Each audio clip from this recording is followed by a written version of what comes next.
Right, well, one holds by Pirke Avos, ethics for our fathers, that is known.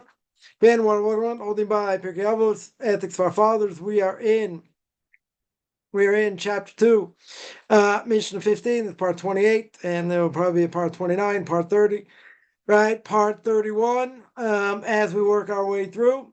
So here, next part of the Mishnah, right, says, we said before, that name of Rabbi Eliezer, that the honor of your fellow should be as precious to you as your own, right? Do not be easy to anger. And we spoke a lot about repent one day before your death. And then the next part of the Mishnah says, warm yourself by the fire of the sages, but beware lest you be burned by its embers, for their bite's bite of a fox, sting is sting of a scorpion, hiss is a hiss of a serpent, and all their words are like fiery coals. So again, you got to ask the question, okay, really what's going on? What does it mean? What does it mean? Warm yourself by the fire of the sages. But beware, let you be burned by their embers. Yeah, and their bite of a fox, sting of a scorpion. So what's going on? Right? What's going on over here? So, first of all, what does it mean being, warming yourself by the fire, right? By their fire, i.e., right? I.e., the fire of their words, right? So to speak. Right, the fire of the words of the sages. So first of all, it means you got to be careful. You got to be careful that, not joking around with them, not taking them lightly. Yeah, they shouldn't be mocked or made fun of if they're not, if they're not heretics. If they're heretics, we mentioned, many times, I can say whatever I want against them. I can make fun of them. I can put them down. I could really try and take away their livelihood. Right? Why? Because again, they misrepresent Torah. Or, they misrepresent Torah. So it's a mitzvah. Big mitzvah to mock them. I don't need necessarily any conditions. Right? I can say what I want against them because of the danger of the things that they bring to the table. So, now, proper rabbis, which we mentioned before, they deserve honor. They deserve respect for the years of dedication and learning. Now,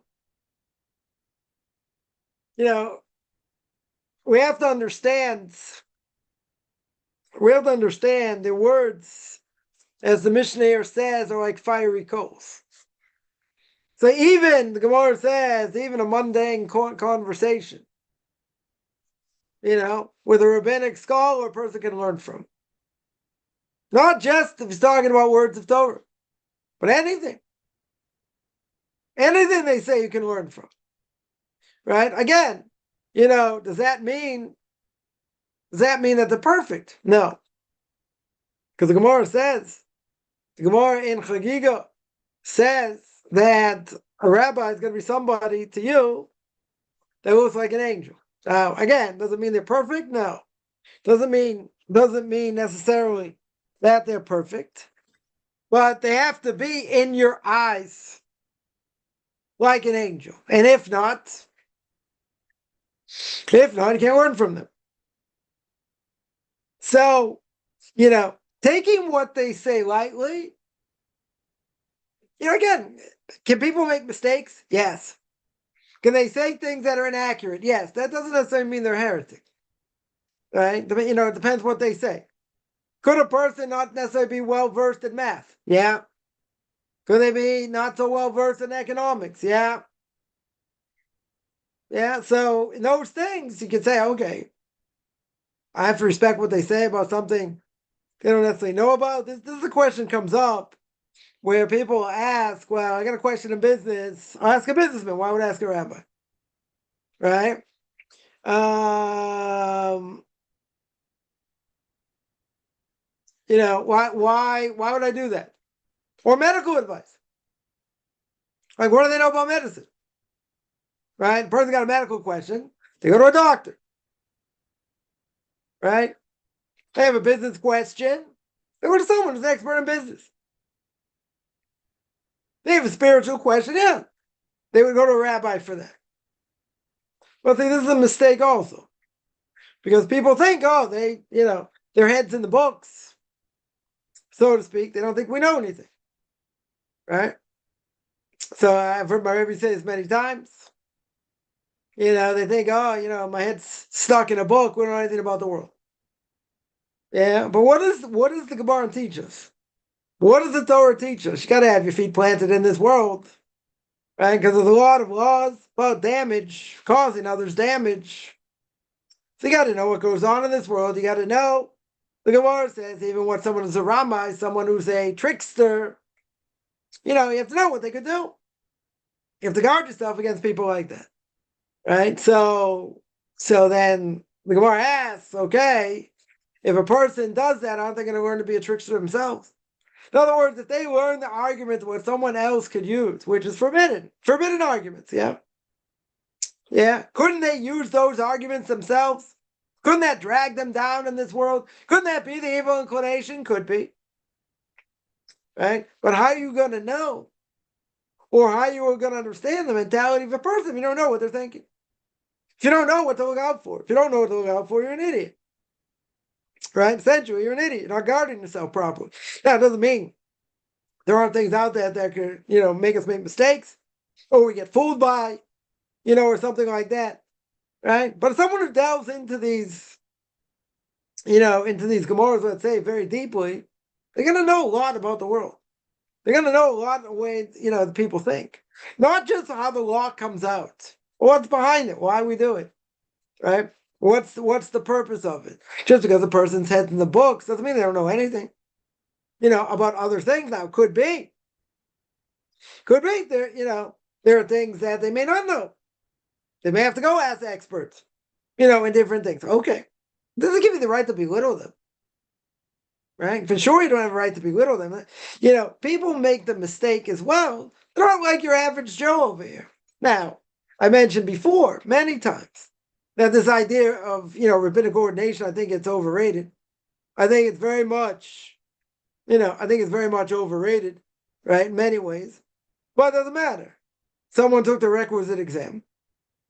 Let's say, pass an exam in the laws of Shabbos, the laws of kashrus, or, the laws of mourning, or the laws of, family purity laws. Whatever. Let's say they passed all these exams.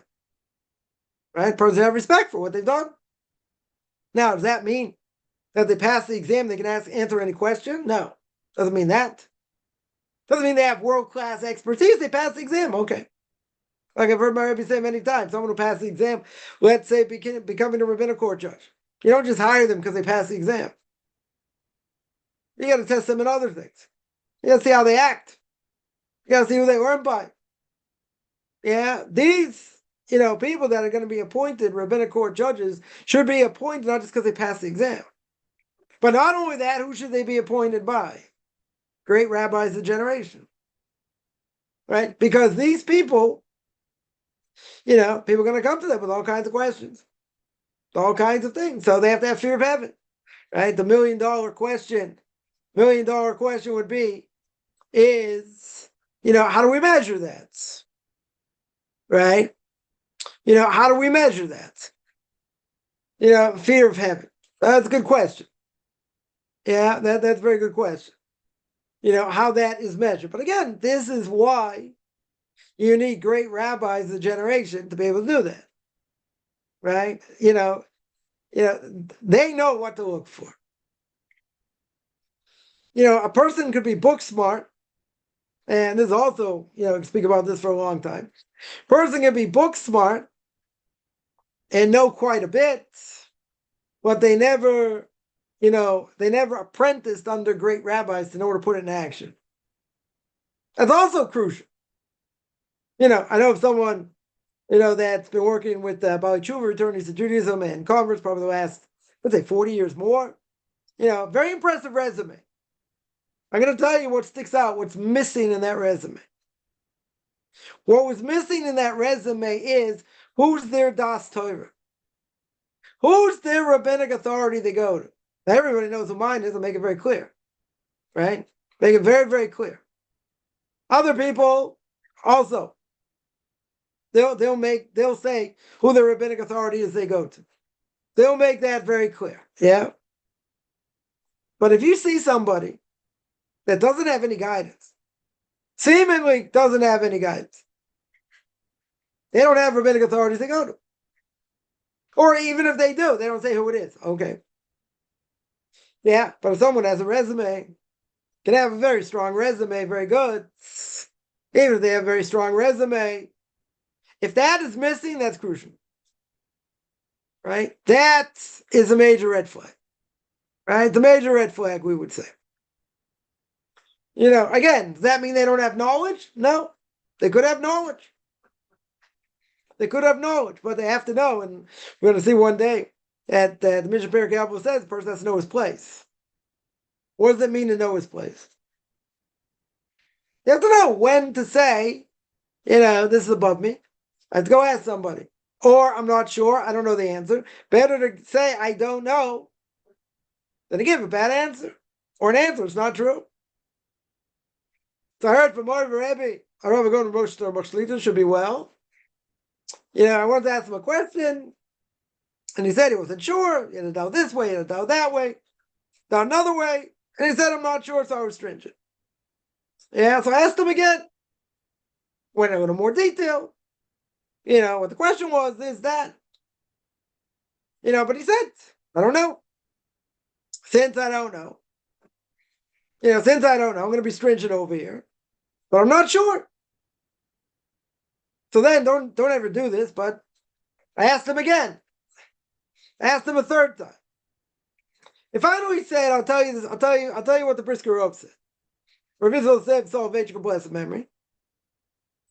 Son of Rav Chaim Brisker, one of the Torah giants of the last generation, no question about it, according to everybody.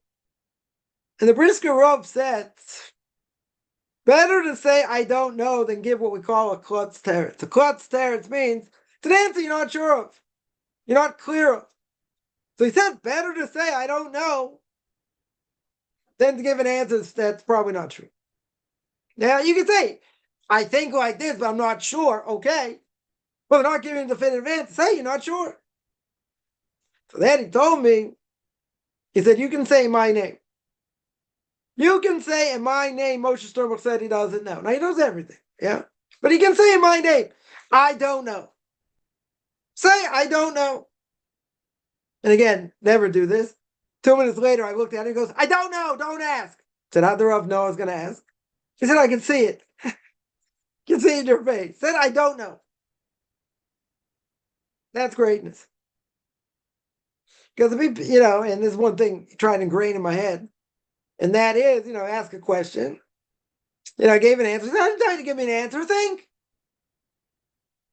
Be methodical. Think. Don't just blurt out an answer. Who says the first thing you say is right? Maybe it is, but who says? Think about it. Analyze it. Dissect it.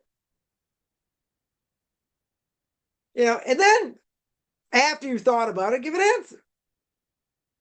But don't say straight away. Don't say, well, I think this, I think that. Right? Analyze it. Think about it. Right? So what they say, you can't take lightly. You can't take lightly. Now, some would say, why would I go to them for business advice? Why would I go to them for medical advice? What do they know about medicine? Now, some would say, I don't know anything about medicine. You got to go to a doctor. After, you go to the doctor, come back to me. Yeah? But there are people that have information they should never have. There's no rhyme or reason why they should have certain information. So the question is, how do they know it? Maybe I have to be, world-class expert in medical ethics, end of life issues, different things. So I once, asked him something, about that. And he started going, going on and on and on. He lost me within, a very short amount of time. So I said, listen, he tells me, listen, I'm speaking your language, English, right? American, because he was English, still is English. Yeah. He lived in Israel for many, many years, right? So he says, listen, I'm giving you over. Like, well, what don't you get? But in the end, I said, I don't know where you know this information. Because he once told me he had a difference of opinion between him and the doctors when he was in South Africa, right? 40 years ago, more 50 years ago. And he said for that, they call me, Dr. Sturmo. So I said, Rabbi Doctor? Like it's more modern, like, there's a rabbi, there's a doctor. He's like, no. There's a doctor, there's the rabbi, the two never shall meet. So I asked him again, I go, Rabbi Doctor? He goes, all right, I got the point. Right? I got your point. So how to become an expert in medical ethics? Right? And end of life issues. Right? So I told him, I said, either you have an unbelievable secular library in the bathroom, which I never found, or it's been hidden, or there's something else going on. And he just laughed. Right? He just smiled. How could someone like that know about medicine? Tell a better story. Famous story, the Chazon Ish. Vavron Yeshaya Karo, it's a blessed memory. Chazon Ish, someone came to him, and person needs to have an operation, serious brain operation, and the doctor was afraid to do it. Expert surgeon,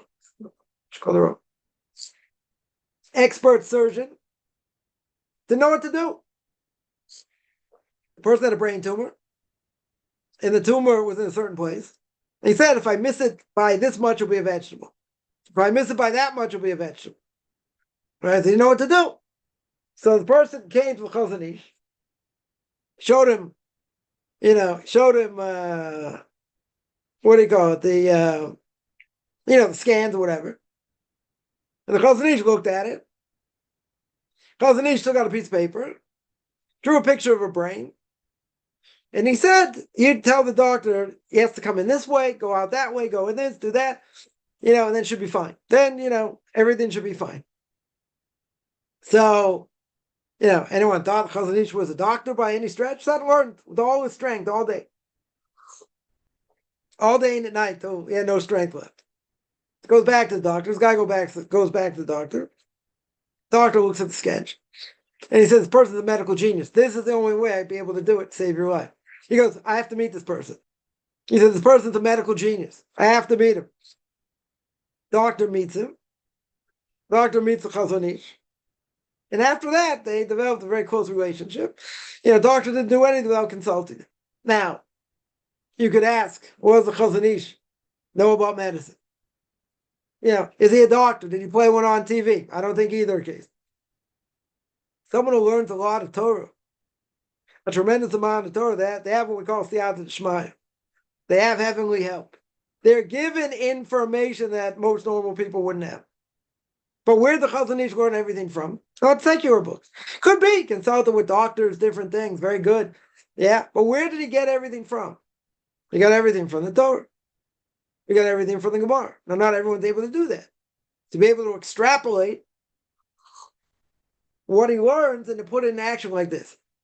Because that's not normal knowledge a person should have. But, Rabbi of mine once told me, by one of the Torah giants of the last generation, was involved in a case, came in front of this rabbi, and he came out with information. He says it's not possible for him to know according to nature.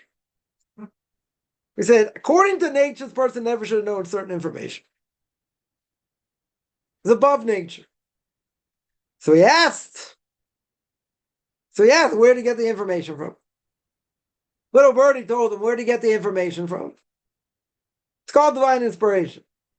What's divine inspiration? Divine inspiration is the lowest form of prophecy, right? That some great people still have today.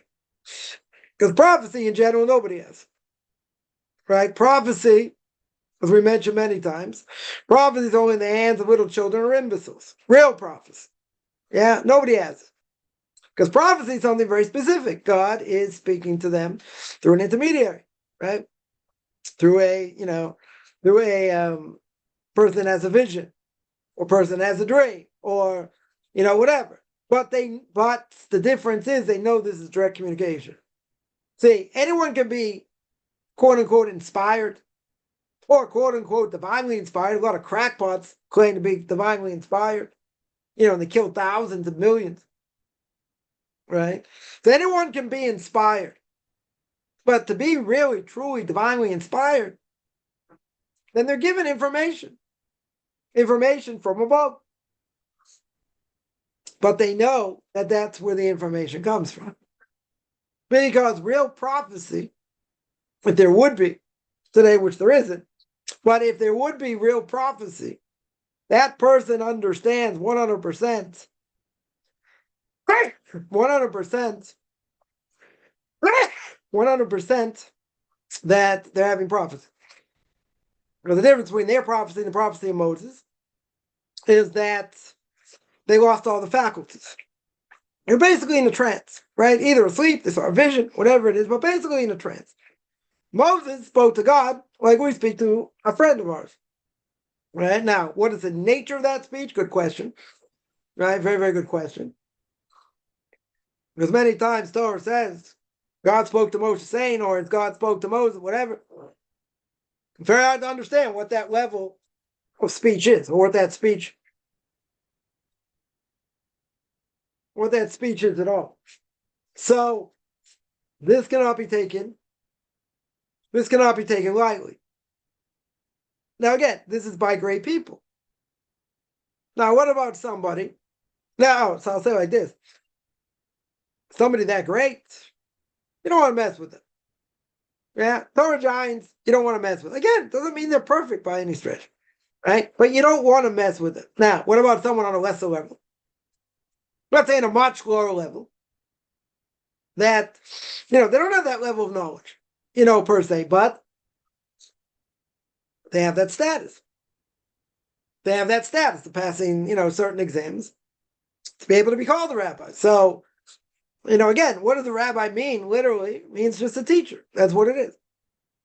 People give a lot more credit, as we mentioned, to rabbinic ordination than I think it's worth. But, it does mean a person has a certain level of knowledge. Yeah. So that has to be respected. Now, if that person goes sour, or they say things against Torah, that's a different issue. Right? That is a very different issue. So it doesn't matter who they learn by. It doesn't matter what knowledge they have, but if they go sour, right? If they go sour, so to speak, then what do we care where the knowledge comes from? Right? The knowledge doesn't really matter. Right? The knowledge is irrelevant because that knowledge being wasted. Even with the greatest level of knowledge, doesn't matter. This is not an issue, it's not a jealousy issue. Oh, I wish I had that knowledge. Yeah, maybe, but if someone's going to use the knowledge in a negative way, then what's the knowledge worth? Yeah, everyone, told me a story. Knew somebody in Europe that, had pretty much encyclopedic knowledge, of the Babylonian Talmud, Jerusalem Talmud. But he said the person was so disgusting. And, other things that the person did, he couldn't even mention by name. Wouldn't even mention him by name. Right? As I said, that's a real problem. Person gets intellectually stimulated. We mentioned this many times. Person gets intellectually stimulated, right? They have all this information, right? They know all these things. But what does it do for them? Right? Now, if they do terrible things, what's the Torah knowledge worth? Now, doesn't that mean everyone's got an evil inclination? Yeah. Everyone for sure has an evil inclination. Could they justify things, take the Gemara a little bit out of context, let's say, justify what they're doing? Yeah. They could. Yeah. That makes them disgusting people, so you can't learn Torah from them. Forget they're saying something heretical. Not even, that's a whole different issue. Right? But if you're talking about somebody who's got, he's got, let's say, this world-class knowledge, but they're disgusting people, in general, so what's the knowledge worth? The whole point we say before we say the Shema, right? We say in the morning, we say, Lil Mod Lamed Lishmor V'Lasos. Lil Mod, I should learn, right? I should teach if I'm able to. Leash more, I should be able to guard the Torah. The lassos, I should be able to keep it. The whole point of learning Torah is to do it. Not to make excuses why I can't do it. Not to make excuses to say, it is brought down. If I don't have a four-corner garment, I don't have to wear tzitzis. Right? We're not saying I have four-corner garments today. Right? But we do have, tzitzis. So a person can, we do have garments specifically for tzitzis. Okay. So a person can say, well, we don't have four-corner garment, I don't have to do it. Yeah. I'm exempt. Right.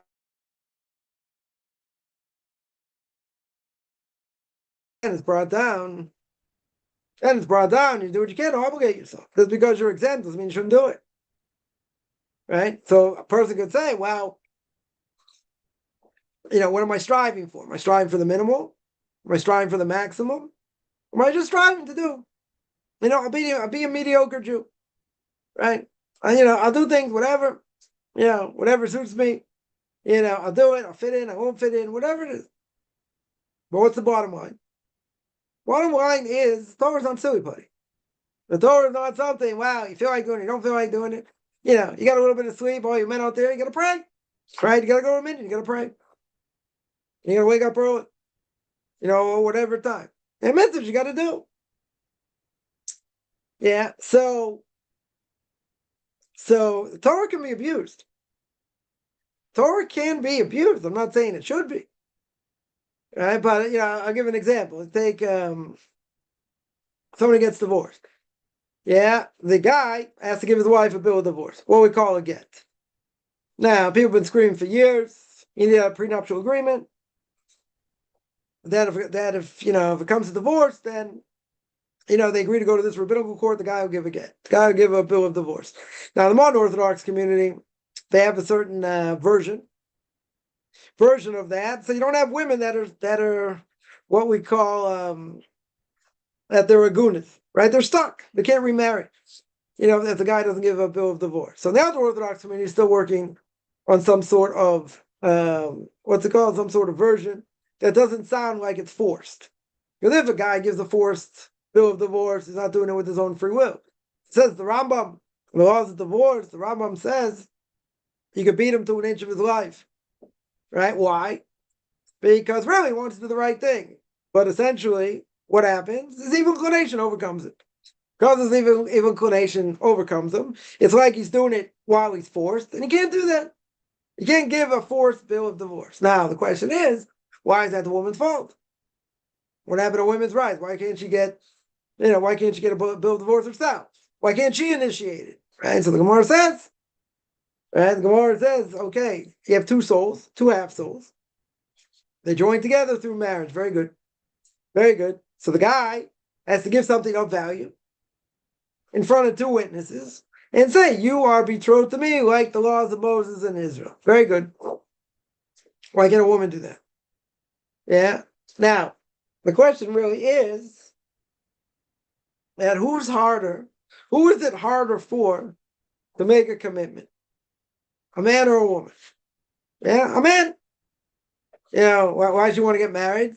You can play the field, have a lot of fun, whatever, even though it'd be forbidden, and, have a great time. So a woman, the Gemara says, would rather be married than not married. But that doesn't mean she just has to marry someone she doesn't love in order to be married. That's not the point. It's better not to be married than that. But in general, who is it harder to make a commitment for? And what's the simple answer? A guy.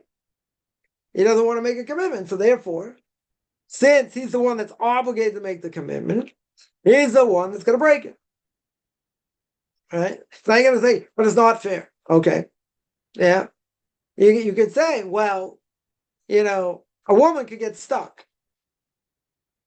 She can be called what we call an aguna, a chained woman. She can't remarry until he gives a bill of divorce. Doesn't mean you can't have a secular divorce. Right? But a secular divorce, there's no weight when it comes to Torah here. Right? She needs a bill of divorce. Now, could someone abuse that system, and extort money and other things, from the woman? Yes. Does everybody do it? I wouldn't say that by any stretch. Right? But could it happen? Yeah. So let's change the system. So again, the modern Orthodox community, they have less problem with this because they make people sign, prenuptial. And that will obligate the person to give a bill of divorce. Now, they hold that that's not forcing the person per se, but they agree. But essentially, they agree. Very good. Yeah. So again, the other Orthodox community, hasn't been done yet. Said it's been working on. I don't know, the problem with the version or whatever, but hasn't been done, so it hasn't been implemented. I'll tell you a worse story. Right? I'll tell you a much worse story. There's somebody got divorced, and was spite. He had spite for his wife. So what he said was he had a daughter, marriageable age. So he said, I told 2 witnesses, didn't say who the witnesses were, that I betrothed my daughter to somebody. Now, I didn't say who the witnesses were. So what happened? Who's she allowed to marry? She can't marry anyone. Because you don't know who these witnesses, you don't know who the person that he betrothed her to. He's got witnesses. You don't know the witnesses either. So I had a great idea. So I said, great. I said, beat this guy to an inch of his life. And make him admit it. But he might be lying. Right? My Rebbe told me the story. He said he might be lying. Can't do that. Right? So he said this woman came to him. And he said, the only thing I can do is sit with her and cry. That's all I could do. There's nothing to do. This idiot got really angry for whatever reason. And now he ruined his daughter's life. Basically, she'll never be able, if he dies and doesn't, it doesn't say who this person is, she can never marry. She'll never be able to marry. So now you tell me, well, this person just ruined his daughter's life, right? And he used Talmudic logic to do it, right? It's true. 100% true. Is that what the Gemara wants? No. Is that what the great commentators, the rabbis want? No. Can it happen? Can happen.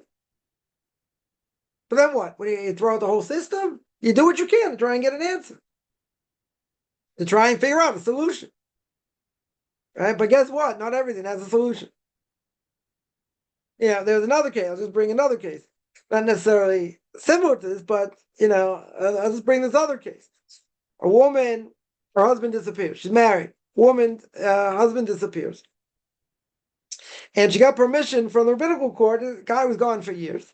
They assumed he probably died. I don't know what their evidence was. They let her remarry. She remarries, has kids, has grandkids 25 years later. After she remarries, the husband shows up. 25 years later. All those kids are mamzered because she's previously married. All these kids are like bastard children. They can only marry someone in the same union or a convert. They have to uproot all these marriages. All these marriages got to uproot all these kids that are married. So this woman, comes to my Rebbe and tells her situation. So he's telling me the story one day. So I asked him, I said, where are you going to find, a permissibility over here? He's like, I'm still working on it. He said, I'm still digging. Okay. Yeah. So after a while, I asked him, I said, what happened with this case?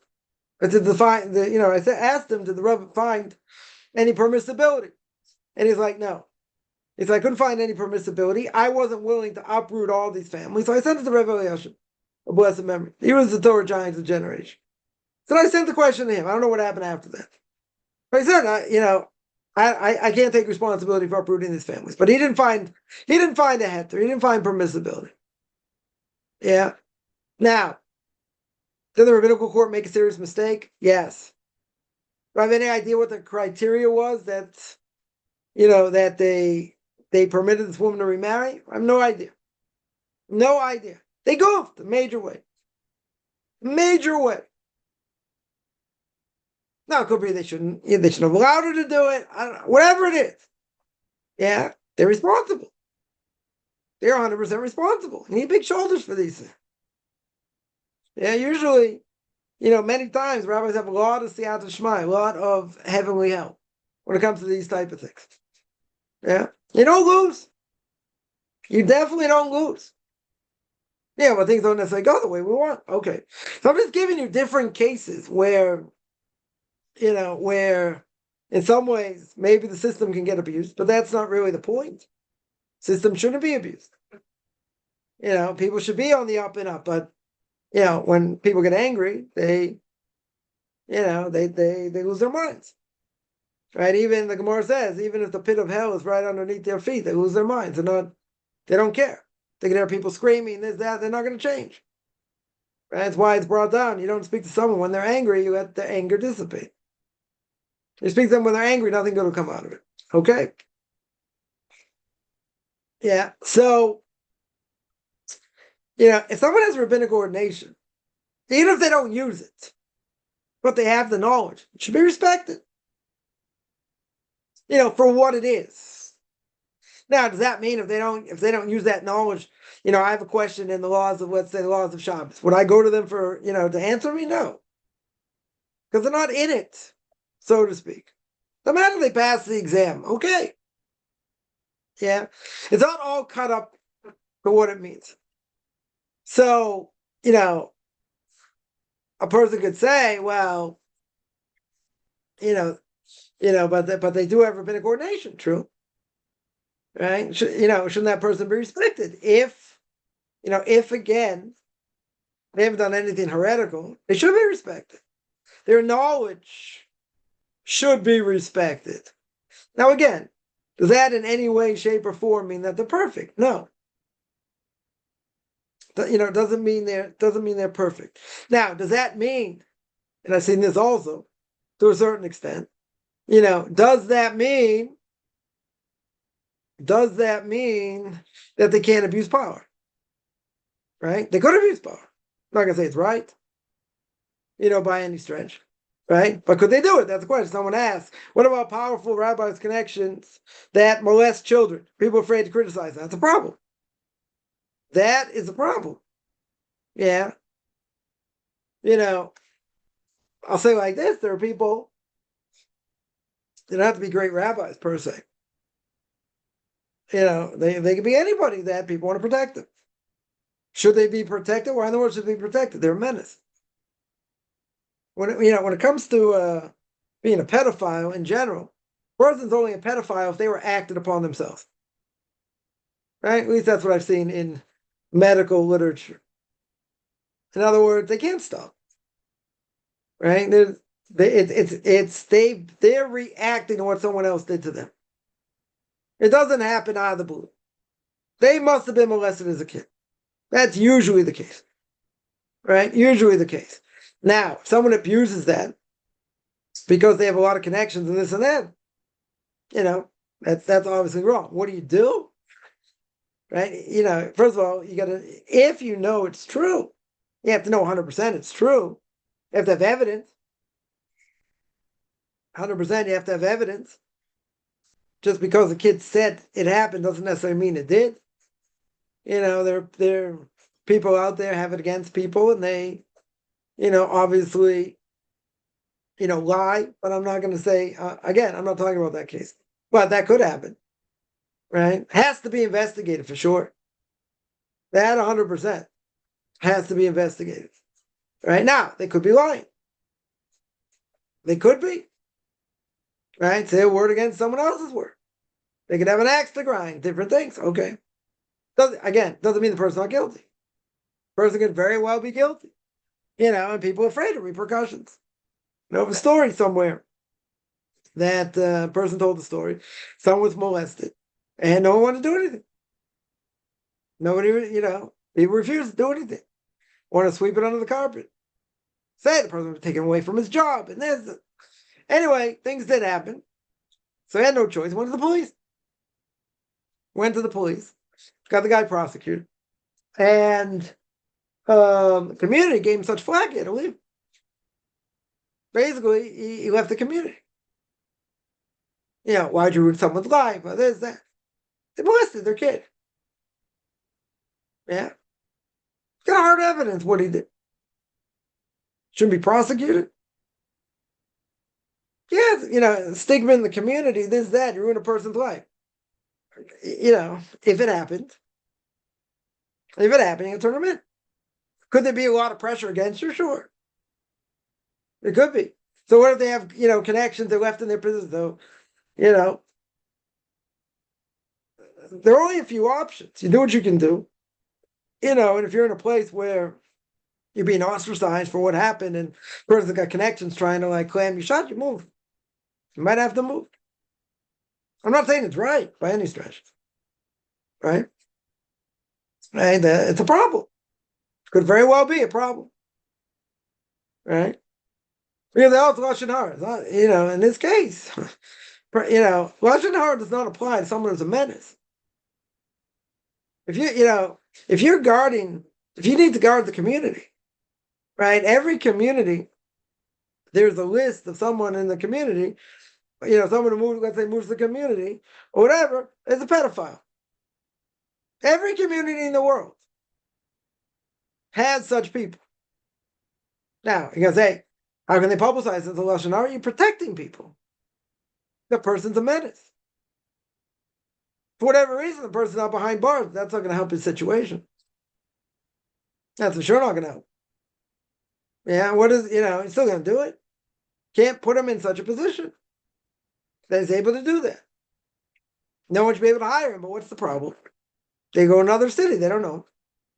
And they hire him, same thing could happen. This is a problem. It's happened. It's definitely happened. People leave one city, go to another. Or go to multiple places where they're not known. Right? They should be ostracized. 100%, they should never be given the position to teach little kids or ever be in such a position. Now, could there be a lot of pressure? Yeah. Could be a lot of pushback, ruining someone's reputation. But again, let's say 100%, we know for sure the person's guilty. They got to be taken to task. That's all Lashon Hara anymore. You turn them in. I've heard of cases, people, sweeping it under the carpet. They don't want to make waves, this and that. Person's kid was molested, right? Let's say, right? You got evidence, blah, blah, blah. Turn the person in. You can't allow a person to be in such a position to do it to other kids. It's got connections, so what? Who cares who it is? What do we care who it is? Yeah, it's ruining people's lives. Someone who's molested and never gets over it, usually. Some will. There are people who get over it, to a certain point. To a certain point. Right? I've heard stories, people, got married, grandparents, this, that, they, still suffer from it. Right? Still might be in therapy for it. It's trauma. Huge trauma. So what do I care? The person got connections or not? Yeah. So could a person be threatened?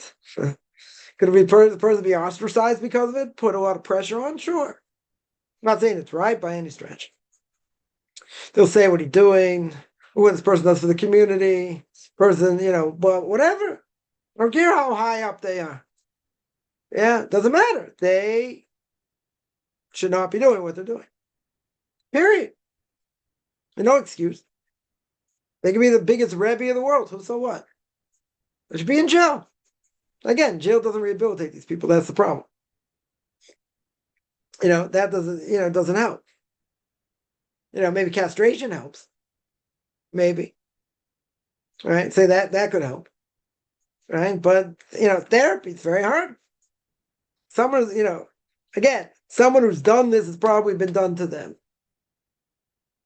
And there's really no therapy for it. There's really nothing that's going to stop the person. It's in them. It's a sickness. Pretty disgusting sickness. Yeah, but something that really can't be helped. At least from things that I've read. Right? Again, say that with a grain of salt, but a lot of things that I've read basically come to that conclusion. Yeah. Forget about how the Torah, Torah looks at it and what a person can do through Torah. Right? It's a sick condition. It's a very, very sick condition. And I think the only way the person wouldn't act on it is if they can't. Right? Castration. That's it. That'll stop them.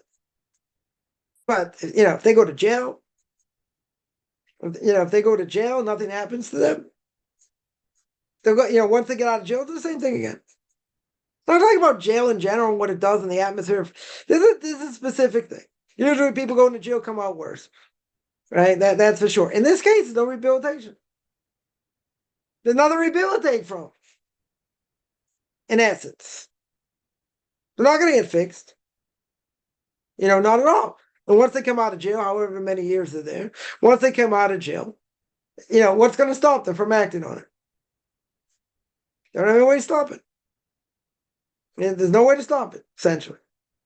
Right? Except, I would say, castration. It's the only way. That's the only way. But, with therapy and this and that, I don't know. Like I said, from what I've read, it doesn't seem like any of that's going to help. Yeah.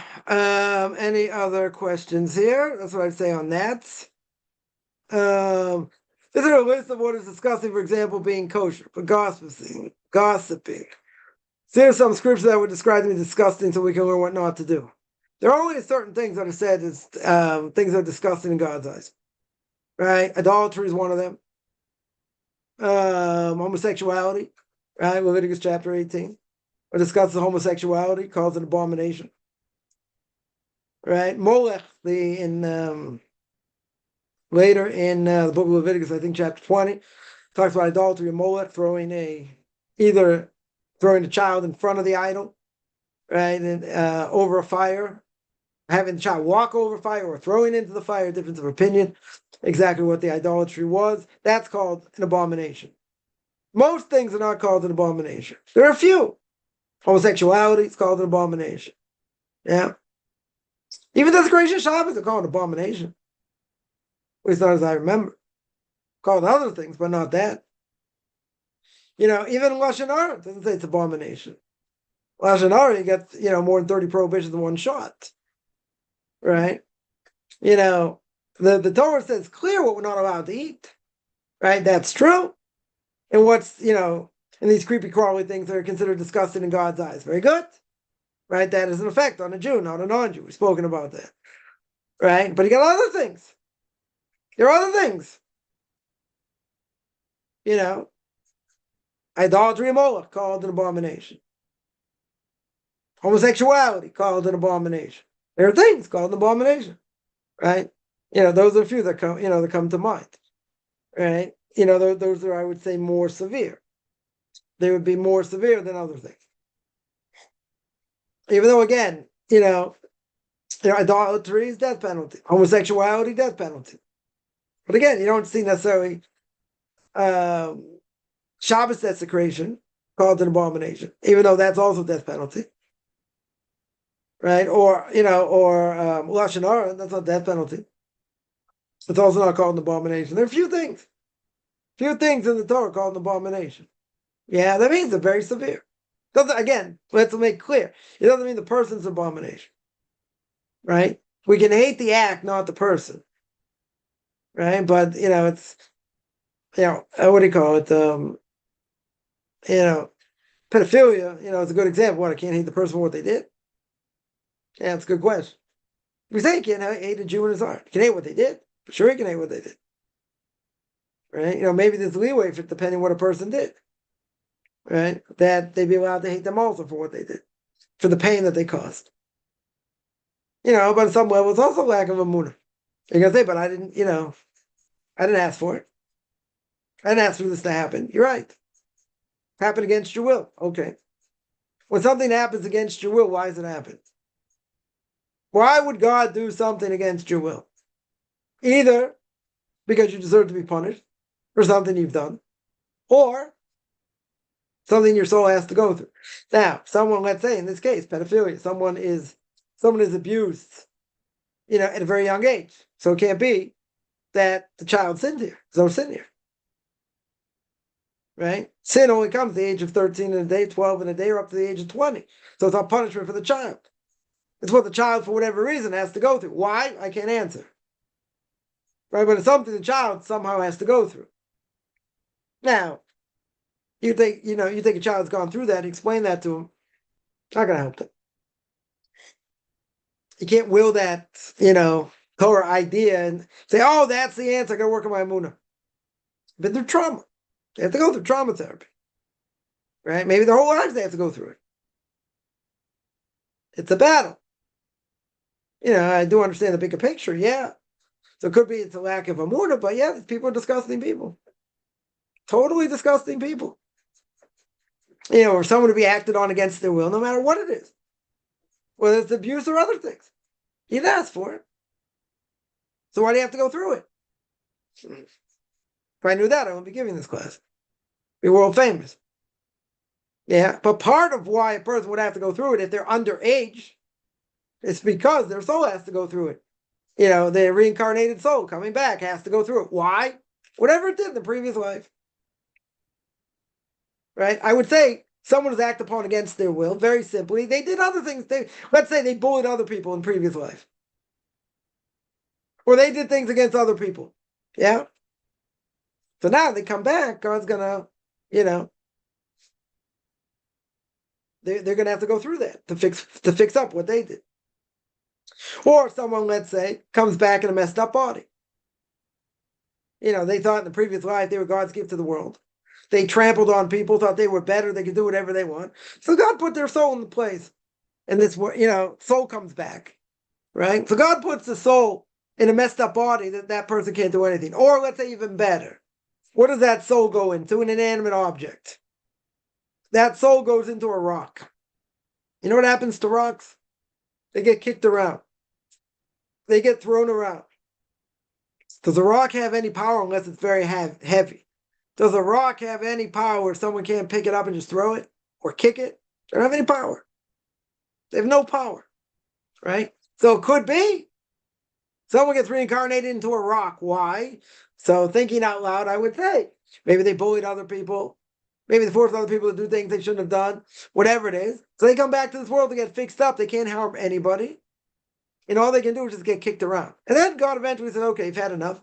You got your atonement, and they come back.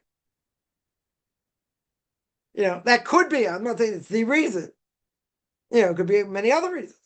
Could be plenty of other reasons, for that.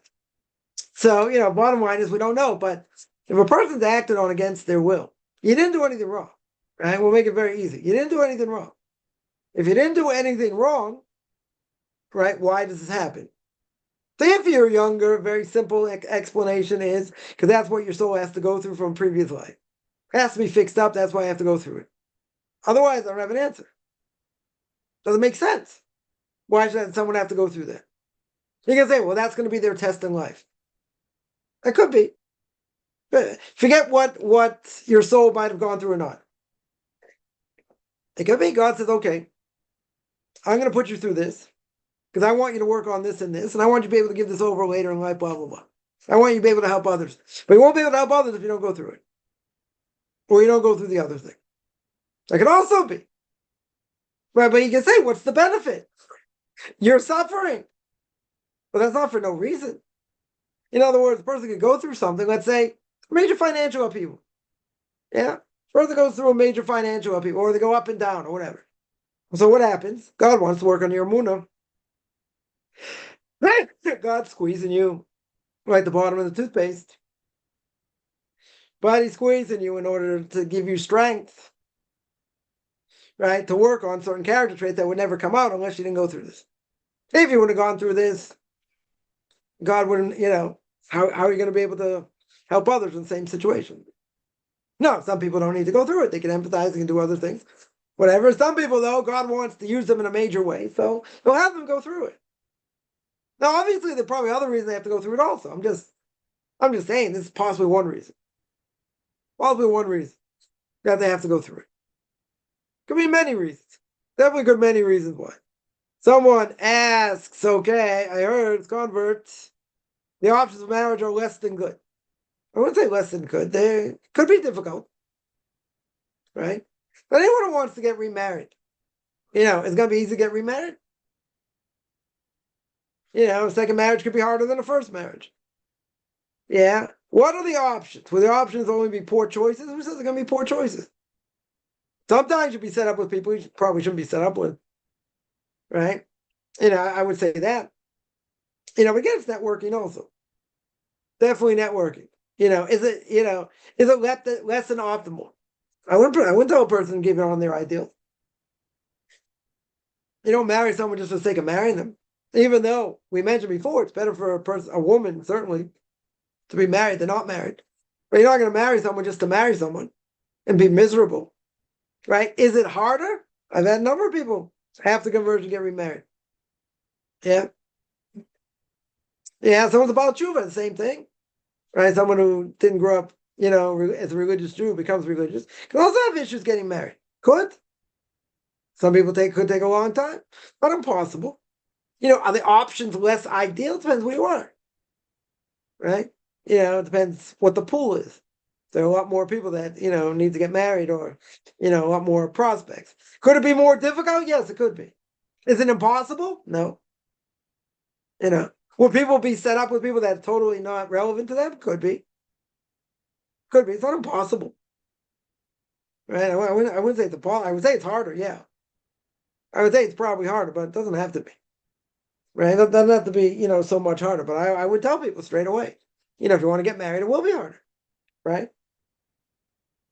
It will be harder.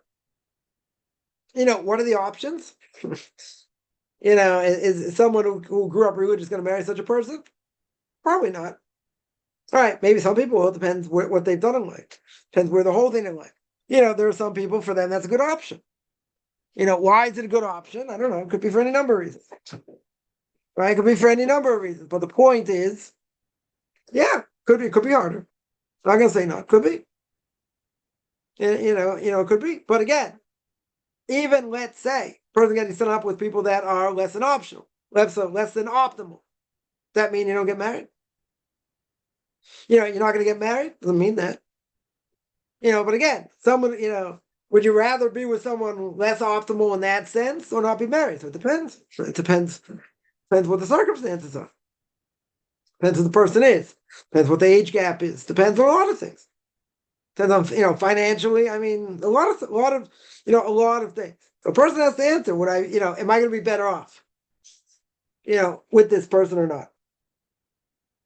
It could be very well be a number of people come in contact with, the answer is no. Okay. Right? So you got a network. Person has to network.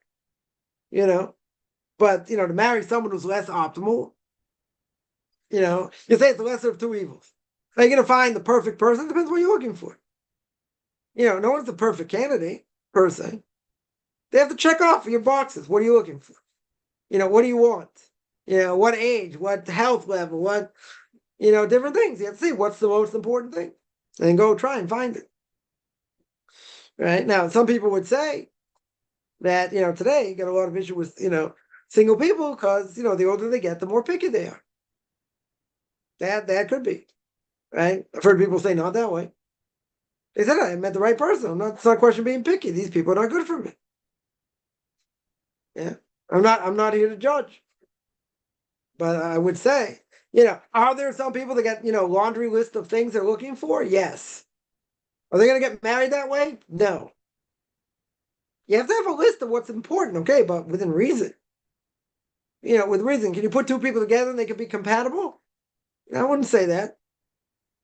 They have to be attracted to each other, but they have to be compatible. Person sees red flags, you have to discuss it with somebody. These real red flags are just nerves or whatever. But, person has the criteria, what they're looking for. You're going to say, well, I'm only looking at the bottom of the barrel, so this one might be a little bit better than this one, but not, who said you're looking at the bottom of the barrel? Yeah, again, will people be set up probably with the wrong people, or it'll be harder? Yeah. Is it impossible? I'm not going to say impossible, but you have to have a criteria what you're looking for, so to speak. And yeah, it definitely can happen. Person get married, I've had a number of people get remarried. So it's not impossible. If you're in a smaller community, it's harder to find people. Yeah, that'd be an issue. That for sure would be an issue. So there are people that have to move. Move to other places, be able to, to be able to meet someone. That's just bottom line. Yeah, let me see other questions here. Are matchmakers regulated by the rabbinical court? No. They have nothing to do with the rabbinical court. Um, they can recommend people, or people in the community, whoever it is, could recommend people. They're not regulated. Certainly not regulated. I mean, they should have a good track record. You know, you got to do your research, but there are a lot of good people do a lot of good work. It's hard work. It's very hard work. What they do. But they're not regulated. Definitely not regulated. Can anyone be a matchmaker? Sure, but obviously, you have to know people. You have to understand people. I mean, there's certain criteria. Certain criteria. Not everyone can. Other people disagree. They say, anyone can be a matchmaker. I don't know about that. You have to know the nature of a person, what they're looking for, and have a pool of people, and think, could this people be, comparable or not? Anyone seemingly could do it. You have to know people though. You have to be a people person. You have to know, you have to know what a person's looking for, what their strengths are, so to speak, or what they've been through, different things. Right. So it's not impossible for anybody to do it, but it doesn't have to be regulated, but they should know what they're doing. I would say. Someone says, after one gets a period to go to the mikveh, right? Are they considered angry because women try less patience during that time? I don't know about that. That's that's a whole nother thing. I'm not gonna necessarily get into, but people say I can put a strain on a marriage, but that's what keeps a marriage together because a person can look at their spouse as an object. Right? In other words, they have to deal with them. They have to speak to them. They can't just be intimate, right? They can't just, physicality at that point goes out the window, so to speak. So, could there be people that will be more affectionate to their spouse, when they're permissible? Yes. That mean you ignore them when they're not? Just like put them in their own house and say, okay, I'll see you in 2 weeks. That'd be kind of a problem. Woman's going to feel used. Right, no question. But yeah, it's like a rebirth, so to speak, that they come back together. It's like being, it's like the first time, it's like the first time together, so to speak, after not being together. So it's like it could be a 2 week period, could be a little bit less, could be a little bit more, depending on a woman's cycle. But are they considered angry? I wouldn't, I wouldn't say that. I mean, it depends. Men have their things, women have their things. Are they generally more moody during that time? Yeah. Person has to know how to deal with them also. But again, at the same time, a person has to know how to speak to somebody even when they're like that, without any physicality. Can a woman, turn off her husband because she gets like that? The person has to know. There are different women how to deal with it, when a person's married. One of them is during that time. One of them is when they're permissible. One of them when they're pregnant. Dealing with a pregnant woman also. Even she doesn't go to the mikvah, but she can also be very moody because of hormones. Very moody, very uncomfortable. Different things. So yeah, different types of women to deal with. But a person has to be wise, and have their head screwed on straight. How to deal with them during these different times. Now, could a person have to be taught these things? Yeah, not just going to wing it. You have to, or has to understand these things. But a person should have more tolerance during that time for sure. For for what the woman's going through. But again, there are women that get they get very crabby, very moody, and and different things. Not simple. You gotta say, but that's how women are during that time. Some more, some less. Some people get very bad cramps. Some people have to lay in bed. You have to take medicine. Different things. Not pleasant. Something like that. You gotta give them the space. Does that mean she should like rip their head off every time they say something, even they're trying to be helpful? No, but they got to work on that also. It goes both ways, right? It goes both ways, not just on the side of the guy, the side of the woman also. She also has to work on that, but sometimes it's hard, because they don't feel good, right? And, they don't feel good. I'm just saying, when they're feeling better, you still have to have a relationship without being physical. Well, I'm not even talking intimate. I'm just talking about, handing things over or, hugging or whatever. Even quote unquote minor things, right? There's no physicality, but you have to know. You have to know how to, how to deal with the person during that time. Because a woman feels that like you're not going to speak to them, you're not going to have anything to do with them, and not what I'm saying you have to be intimate, but at that point she's going to feel used. She's going to feel the only time you want to speak to me or do anything is when I'm permissible. And that a person has to learn. right? That for sure. A guy, has to learn. Otherwise, he's going to have serious problems, right? Serious problems in marriage.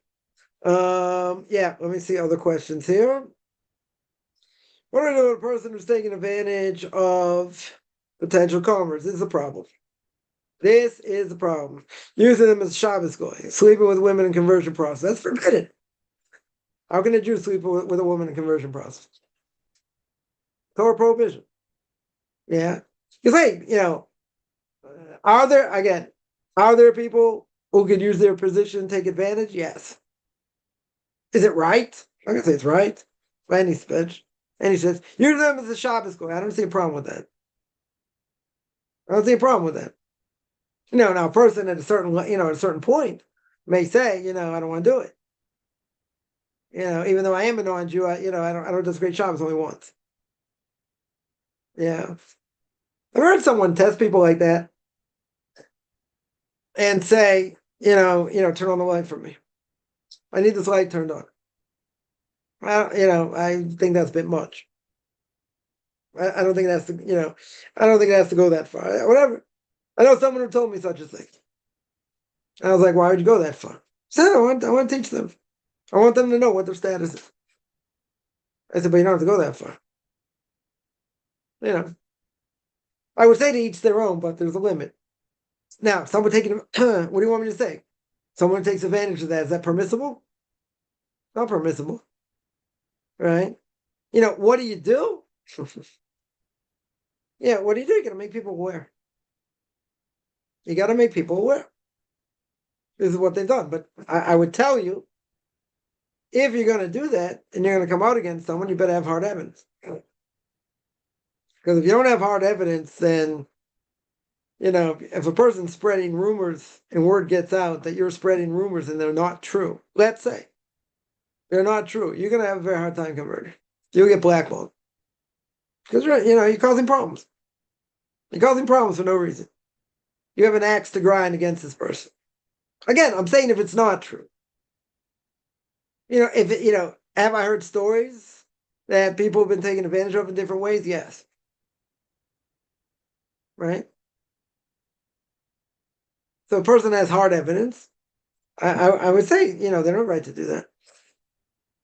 It's your word against theirs. Like sometimes you run an uphill battle because, unfortunately, there is corruption.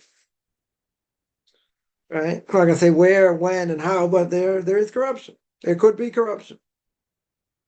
I've heard stories.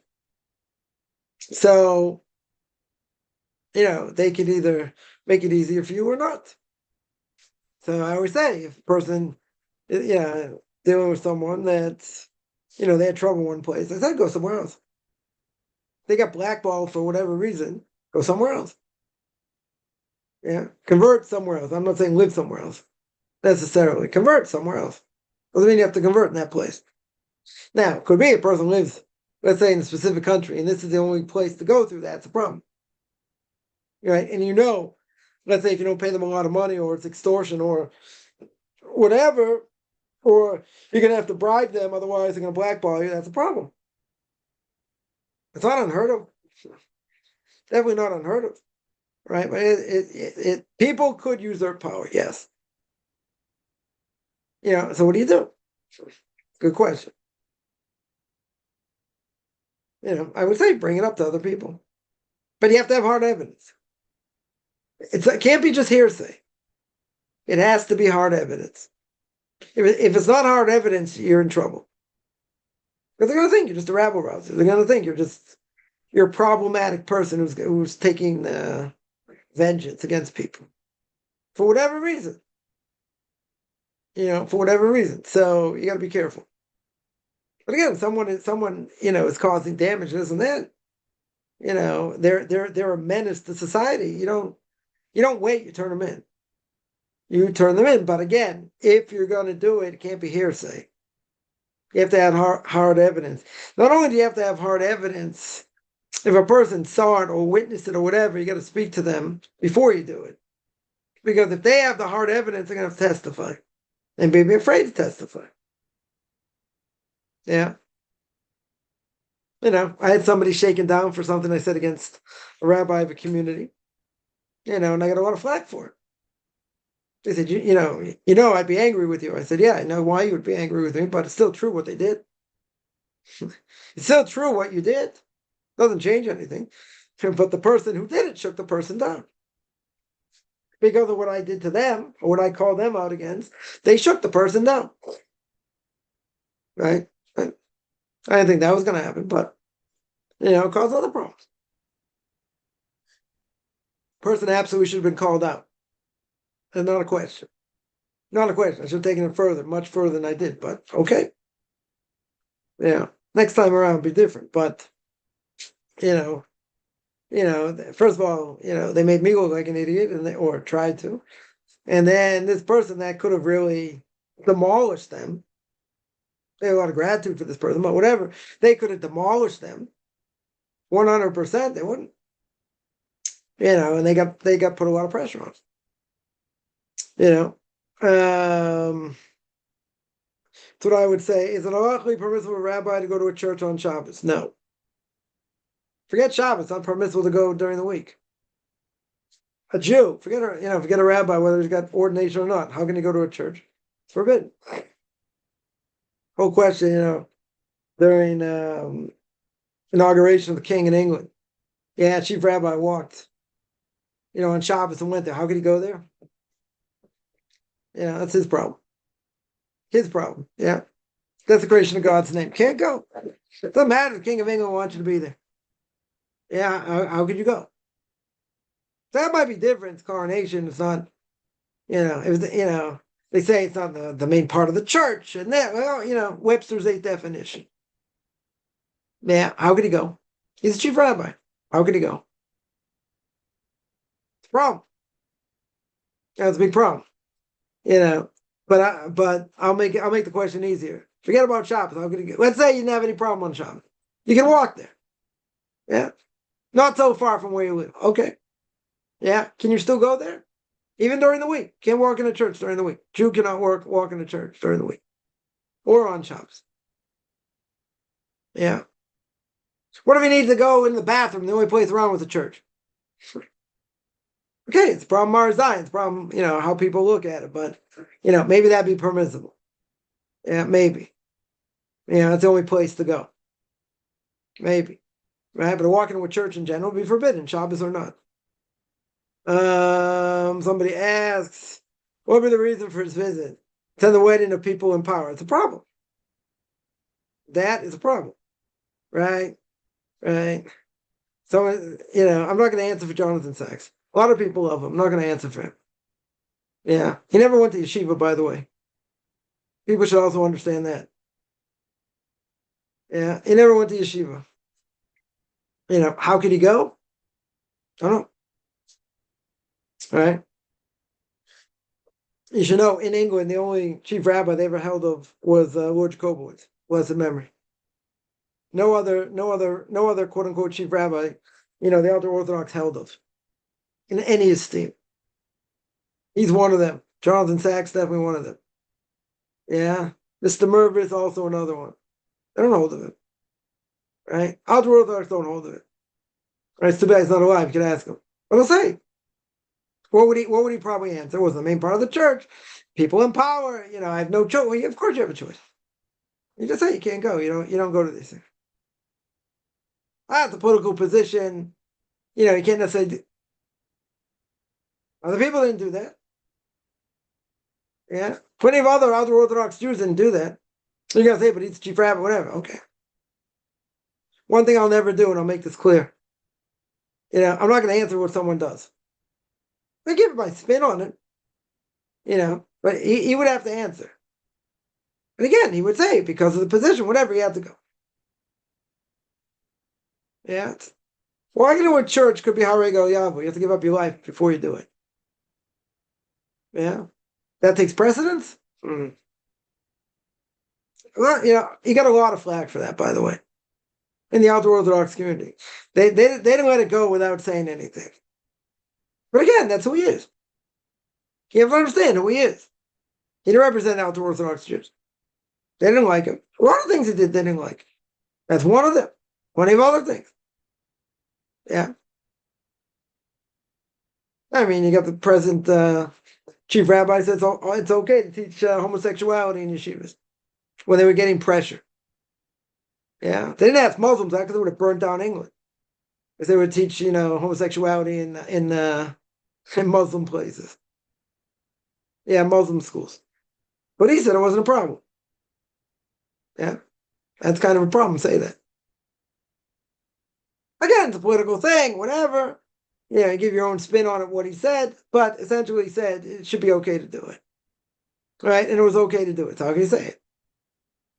I'm gonna answer this idiot for saying it. Go ask him, send him a letter. Call him up on the phone, find his number. Ask him. I'm gonna answer if someone does a disgusting behavior. I don't have to answer that. I mean, I'll have to answer for myself. Things I've done, okay. When someone, walks into a church, wants to justify it, because Queen of England called him and he has to go. No offense to the Queen or the King or anyone else. Yeah, that pikuach nefesh, saving lives? I don't think so. They're going to make a pogrom if he doesn't come? No. They got, whatever. You got to be politically savvy, but he's going to say he had no choice. Okay. Having no choice, you give up your life. You got to give up your life, and so, I'm not going to justify what he did. But remember one thing: nobody held of it, of either of them. The only chief rabbi that had any clout whatsoever in the ultra-Orthodox community, again, was Lord Jacobowitz. That was it, or Rabbi Jacobowitz called. Yeah, the only people in England they had respect for the ultra-Orthodox community. Everyone else, every other chief rabbi, they had no respect for. They should have. When they do things like that, why should they respect them? It's desecration of God's name. You represent, Orthodox Jewry, and you say in the name of the Torah you can teach homosexuality in yeshivas. That's kind of a problem. What do you do with Leviticus chapter 18? No, it's not really what he meant. There's just a political statement. No, can't say it. It's forbidden. It's forbidden. Just so you can get money from the government, or so they don't shut you down. And let them shut them down. Then let them shut them down. You shouldn't have any right to say anything about education in schools. Separation of church and state. But if you're getting money from the country, getting money from the government, someone's got 100, has the right to say what they want. Yeah. People got money, have clout. But if that's the case, you shut down the yeshiva. If it came to that. Right? If it came to that. Yeah, but you're not allowed to teach it. You're not allowed to say it's a good thing. Yeah, we would allow it. Who are you? The Torah doesn't allow it. How can you say it? I'm going to have respect for such a person? The ultra-Orthodox community is going to have respect for such an idiot? No. No. Someone says only 72 when he died. Maybe that's what answer. I have no idea. We have no idea. People die young, people die old. Yeah. Like I said, I'm not going to answer what someone doesn't know and has respect for. Right? And no one's going to have respect for that. I don't care if he gives Webster's 8th definition. It doesn't matter. What he said is forbidden to do, period. It's forbidden. But the queen, the king, the this, the that. There's no permissibility. Right? And again, the ultra-Orthodox Jews there did not respect them for that and for other decisions made. I'm going to respect somebody that, again, says teaching's, an abomination, i.e., homosexuality is okay to be taught in Orthodox schools. Come on.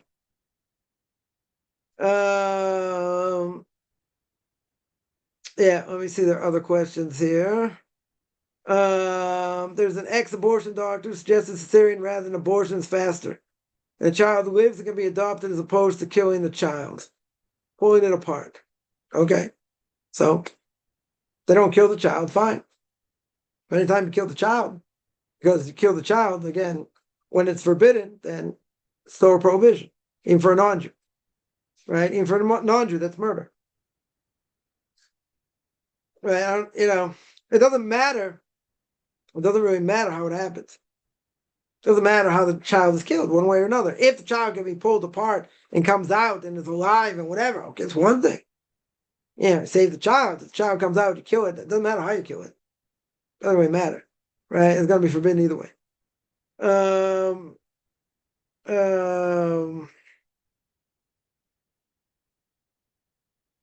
requiring to study Torah. Yeah, I get that. Again, a lot of these things are, what rabbis have to put up with and what they see, in the communities. A lot of times, very heart-wrenching, very heart-wrenching. Whatever it's said, a lot of people go through a lot of hardship, right? Tremendous amounts, tremendous amount of hardship. So,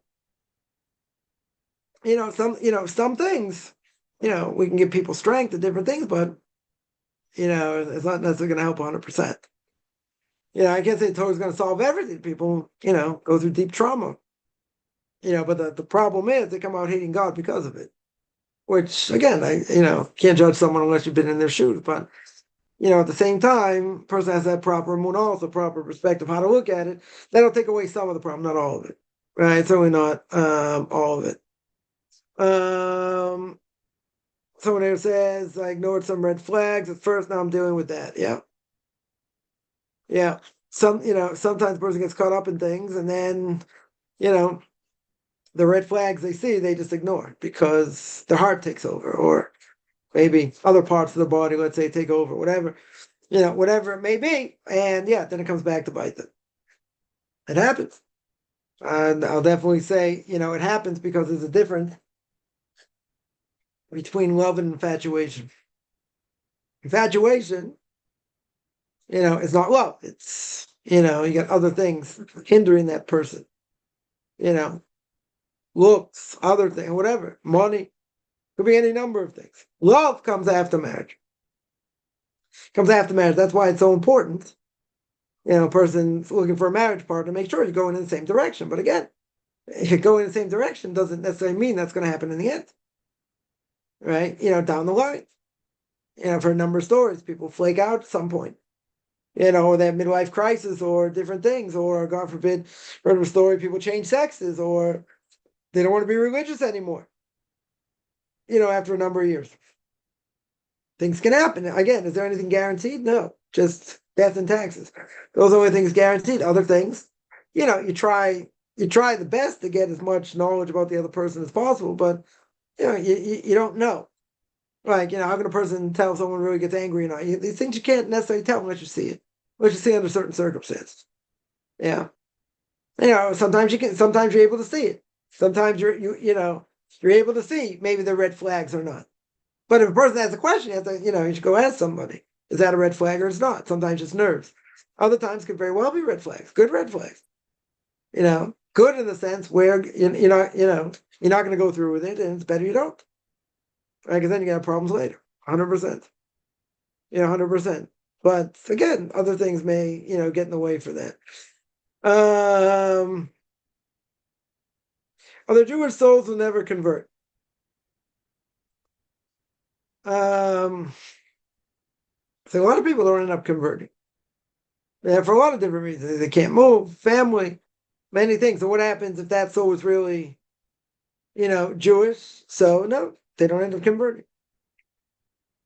And so what happens to that soul? Can't answer. That soul doesn't get fixed up the way it needs to get fixed up. What's going to happen to it later? Maybe it'll come back, maybe it won't. Right? But there are souls that don't convert. The soul got messed up, even though the soul was Jewish at Mount Sinai, the soul got messed up because of intermarriage assimilation. Right? But again, doesn't mean they're going to convert. Some will. Vast majority won't. What happens to them? I don't know. It's a good question. Their soul stays non-Jewish. And God will judge it, however he judges it. But the answer is that the Jewish souls never convert, yes. How many? What's the percentage? Can't answer. I don't know. I would say based on my experience, so few people convert, actually end up converting. I would say then, even if these souls are Jewish, then it's a low number. It's a low number that actually convert. So it's a high number that don't convert. Right? That's probably what I would say. Is suicide considered murder? Yes. It's considered. Is it considered murder? Okay, murdering yourself. Suicide for a Jew is pretty severe. You don't get up a resurrection of the dead. There are no mourning customs. You don't get buried in a Jewish cemetery. Now, it probably doesn't apply, only because most people who commit suicide have some sort of mental health issue, right? But is it considered murder? It's like you murdered yourself. You don't have the right to murder yourself. You have the right to murder anyone, right? Total prohibition either way. Is it wrong for Jew in training suggests they go into a conversion program to a secular Jew? Why does a secular Jew have to convert? Secular Jew doesn't have to convert, right? If they ask about a conversion program, right? Why? Why would they ask about a conversion program? Unless they just want to learn about Judaism. That's not a problem, right? They want to learn about, blessings, kashrus, 13 principles of faith, and all that. They want to connect to their religion. That's not a problem. They don't have to go through conversion. If their mother's Jewish and they're coming back to Judaism, they don't have to do that. Can you suggest, I've told people that want to learn about Judaism, take my classes. They're going to learn everything they need to know about being a Jew, right? And they're Jewish. Right? I get this a lot. Or people say, no, I just want to learn Hebrew, or I just wanted this, or whatever. But if someone wants to be a Jew, who's going to teach them about Judaism, soup to nuts? So you got to find someone who's going to teach them, who's going to tutor them. But, my class could do that also. So is that a problem? They don't need a conversion process program per se. They have to learn about Judaism. Now, if it so happens that there's a conversion program that's going to do that or whatever, so yeah, I wouldn't say it's a problem. Secular, but actually Orthodox. Just not the same practice understands because they didn't go to yeshiva. I'm going to be secular, but actually Orthodox. It means they don't keep mitzvahs. It means they have an Orthodox outlook, let's say, but they don't keep very many mitzvahs, or they don't keep very much ritual. Now, could it be because they don't understand it, or they didn't go to yeshiva? Yeah, you can have people go to yeshiva and go off also. Why they go off? Because they don't live inspired. Different things happen. They grow away from it. I don't know. A lot of people have different trials in life. That's why no one can, people that, let's say, could be the most religious of people and some of their kids go off. Let's say one of their kids go off or, whatever.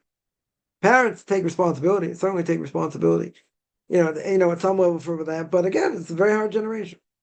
It's a very, very hard generation. So, it's very, very hard to say. It's very hard to say. Some just, some have learned a lot of years, they just didn't get anything out of it. They felt they didn't get what was behind it. They felt, they struggled, let's say with modesty issues or other things. A lot of different things. Could it be they never really learned and went to yeshiva? Yeah, it could be. It could be. But why aren't they learning now? Yeah. Again, you could have an Orthodox mentality. You just don't act on it. You don't pray that much. You don't keep very many mitzvahs, right? But essentially, the secular could happen.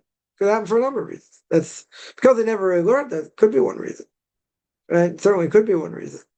Is drug overdose considered suicide? Sure. I mean, again, it depends, right? I shouldn't say sure. It depends. If they have intention, they're just going to take, they're going to take a lot of drugs and kill themselves. That's murder. That's suicide. Yeah. But if they, they just took too much, they didn't have intention to die. They had no intention to commit suicide, then it wouldn't be. I'd say for the most part, no. Right? Unless they have full intention, to kill themselves. Yeah. Any other questions?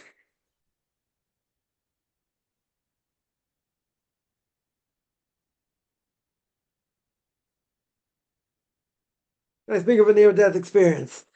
Again, a lot of people, there are a number of people that, they basically, they, whatever reason, they basically flatlined. Their soul hovers above the body. They see, the whole life flash before their eyes, drawn to this great light. Jews say this, non-Jews say that, even though I've heard people say that they saw JC and whatever. Okay, but basically exactly what Kabbalah says it happens to them, and for some reason they come back to the body, right? Otherwise, if they didn't come back to the body, they would die. Yeah. So again, the person went through some, I don't know, some near-death experience where exactly what Kabbalah says happens to them. Again, the soul hovers above the body, see the light flash before their eyes. They see clear that they're body and soul. Right? And then, for a lot of people coming back to Torah mitzvahs, take them a long time. It can take them years. Right? It's a book called A View from Above, I think. Talking about a secular Israeli that got clocked on the head by a beam, 5 stories up, 6 stories up, something like that. Took that, and after they came back to the body, after having this out-of-body experience, took them, I think, 7 years. 7 years to actually become an Orthodox Jew. So, because even if a person sees things in front of their face, or they understand much deeper, right? Much harder for them to come to the realization, to change and all that. It takes time. Somebody asks, what are valid reasons for choosing death? What are the valid reasons? The main 3, right? Someone puts a gun to your head and says, I want you to kill this other person, I'm going to kill you. Right? Can't do that. Someone puts a gun to your head and say, bow down to this guy in a stick, JC, a reference to troll a fat guy, Mr. Buddha himself, right? Big mitzvah make fun of idolatry. Say, bow down or die, got to be willing to die. The other is immorality. I want you to go have relations with this woman, we're going to kill you. Right? 3 things Jew always have to give up their life for, anytime, any place. Immorality, murder, and idolatry. Now, there's sometimes where non-Jews trying to uproot, your religion. So even a minor thing, they say, hey, we want you to wear these black shoelaces, but their whole goal is to uproot Judaism, then you have to be willing to give up your life at that time also. So it depends, right? The big 3, you always have to give up your life if you're a Jew, rather than desecrate, right? Rather than not sanctify God's name. You have to give up your life for those 3, anytime, any place. Other things, it depends. Right? Other things, it depends. You see the story, the Gemara says that there are 400 kids being taken to Rome. They were going to get abused. They all basically jumped in the ocean and drowned themselves. Yeah. Or let's say a woman's about to get raped, she killed herself. Or something like that. So there are cases. Right? There are cases outside the big 3. The person would have to give up their lives from. Is being stuck in idolatrous society choosing death? No. Right? Why? You live in an idolatrous place, yeah? Why should a person choose death? What good reason should they choose death? Because they live in an idolatrous community. Yeah. So you got to get out of Dodge. You got to move. Oh, you can't move. So that means the person has the right to kill themselves? They're not telling you bow down to JC or die, right? Person lives in America. They're also living in an idolatrous place. Yeah. Food is idolatrous. Watching movies is idolatrous. Anyone going to give up their life because of that? That'd be suicide. You're not allowed to do that. No matter what society you live in, who gives you the right? Who gives you the right to do that? Why do they say JC, Muhammad, and aliens? I don't know. Can't answer that. Don't know. I don't even know what they're telling is the truth. Who says they're telling the truth anyway? Right, these people. Kabbalah talks about near death. Again, what does Kabbalah say? When a person dies, their soul will hover over the body. They'll see their life flash before them. They're going to get judged by the heavenly court. That's what Kabbalah says. Now, someone has a near-death experience. They see a lot of this. They see exactly that. So that's what I meant. That's what I meant. Any book make reference? Not that I know of. Secular Jews figuratively enslaved in Egypt. Yes. They're enslaved to their own desires. Right? I wouldn't even say to Egypt. They're enslaved to the Greek society. That's the society we live in. Right? That is the society we live in. It's the Greek society. So we're enslaved to that, for sure. Right? Other, Egyptian things and immorality, sure. But it's more Greek society than Egyptian society, I would say. What about the siege at Masada? So instead of being taken captive and being, what do you call it? Being killed that way or tortured. So they decided to take their own lives. Again, you need bigger people for me than to answer that question. But that, you have a similar thing by King Saul, right? He had an Amaleki convert, I guess, kill him in the end when he was mortally wounded. Well, why did he have him kill him? Or he turned the sword on himself Right? Why isn't that committed suicide? He felt it wouldn't be able to stand up to the trial, make a desecration of God's name. So in his eyes, it's better to die that way. Better to die that way than make a desecration of God's name. But he was king. Right? King is different. So these people, they want to get, tortured or whatever. Right? So can we look at that as suicide? It's a good question. Right? It's a good question. I don't think we'd look at it necessarily as suicide. Per se. The lesser of other evils. I would say. Anyone really going to say it's suicide in that situation? I don't know. I have to look into it more, but I would say, understandable. Why not? Why it wouldn't be, per se. Other questions. I don't have other questions. Give up our lives for shoelaces. Sometimes, some communities, they want you to, you have to wear a certain, let's say, they'll say you have to wear these shoelaces. Now, why are they telling you that? If you don't follow it. Yeah, let's say it's idolatrous practice. Yeah, or it's something where they just want you to go against your religion. Let's say it'd be something forbidden. Something forbidden against Judaism. If it'd be something forbidden against Judaism, but the whole point is they're doing it to uproot your religion, then you can't do it. Then 100% you can't do it. Yeah. Because they're doing it at a time where their whole goal is just to uproot religion. I'll give you an example. The former Soviet Union. Yeah, it was forbidden to bris milah. But people risked their lives. People risk their lives not to, to do bris milah, do circumcision. You gotta say, but that's a mitzvah, you're right. But, liable for death penalty or be sent to Siberia or both. So in such a case, you still have to do it. You have to risk your life to do it. Yeah, but if the law of the land is trying to get you to uproot things, right? Even something minor, yeah, then you have to give up your life. Right? But again, that their whole goal is to uproot it. To uproot Torah, that's the goal. Yeah, it's what we call a time of shmat. Their goal is to get you to go against the Jewish religion.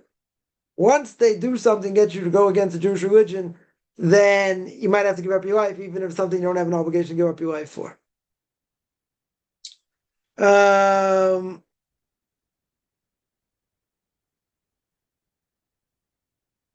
Someone asked, we're making choices. What are we doing to bring ourselves closer to God?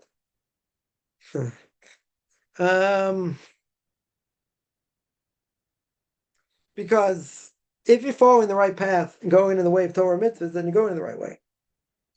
As long as it's done in the right way, in the proper path. Yeah, whether we understand it or not, that's the right path to go. Right? How can we even know what we can't know until after the fact? Ignorance is bliss. Yeah. But if you had a chance to know and you didn't know, that's a big problem. You made a mistake because you made a mistake. Right? A person has to get certain knowledge. Okay. Right? But everything we do makes us closer to God, even if we don't understand it. Right? Here, let's say on the holiday of Sukkot, someone takes their lulav. Here's my lulav. Start shaking it like this, shaking it like that, whatever. That really draws me closer to God. Torah says, yeah, because God said so.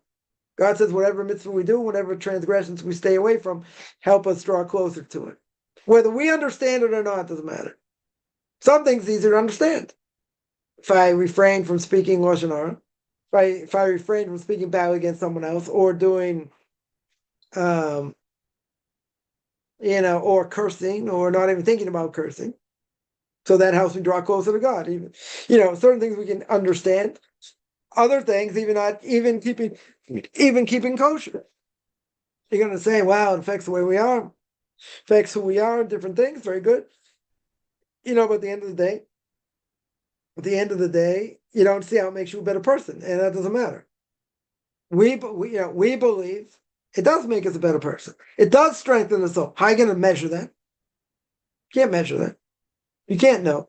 You can't say, because I had this kosher piece of meat, boy, did it strengthen my soul. I don't get other problems to deal with, other evil inclinations. One thing doesn't offset the other.